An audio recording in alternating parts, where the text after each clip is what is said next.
मेघालय में इंदौर के राजा रघुवंशी की जान लेने के मामले में हर रोज पुलिस के सामने एक नई कहानी आ रही है।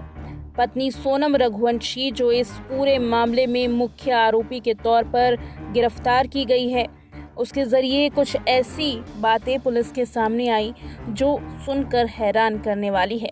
अब इस केस में एक नया मोड़ आया है। दरअसल अब तक की तफ्तीश में ये साफ नहीं हो पाया कि मास्टरमाइंड आखिर कौन था। हालांकि पुलिस को ये पूरा यकीन है कि सोनम इस केस में मास्टरमाइंड थी, लेकिन सोनम ने इस बात को कबूल नहीं किया है।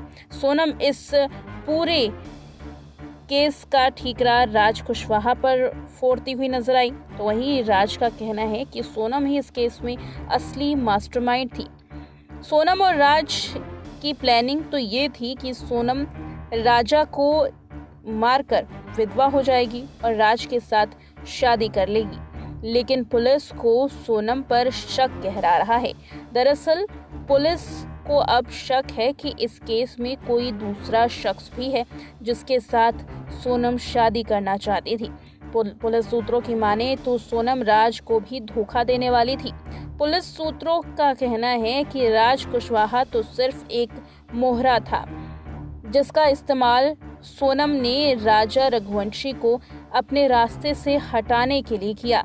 यही वजह है कि इस पूरे मामले में सोनम को मास्टरमाइंड माना जा रहा है। हालांकि तीसरे शख्स का जिक्र पुलिस ने अपने शक के आधार पर किया है।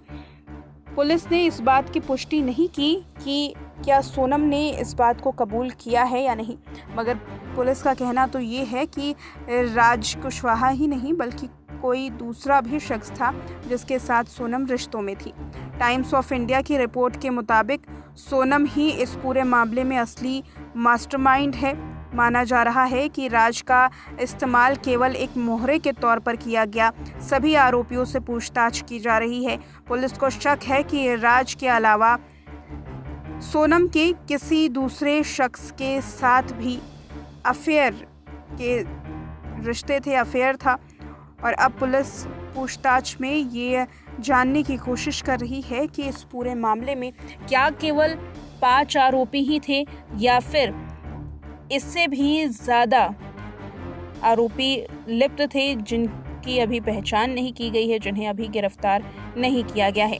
हालांकि आपको बताते चले कि पुलिस की माने तो सोनम इस केस में कई तरीके की बातें कर रही हैं। सोनम के सवाल जवाब पुलिस को और भी ज़्यादा शक पैदा करवा रहे हैं।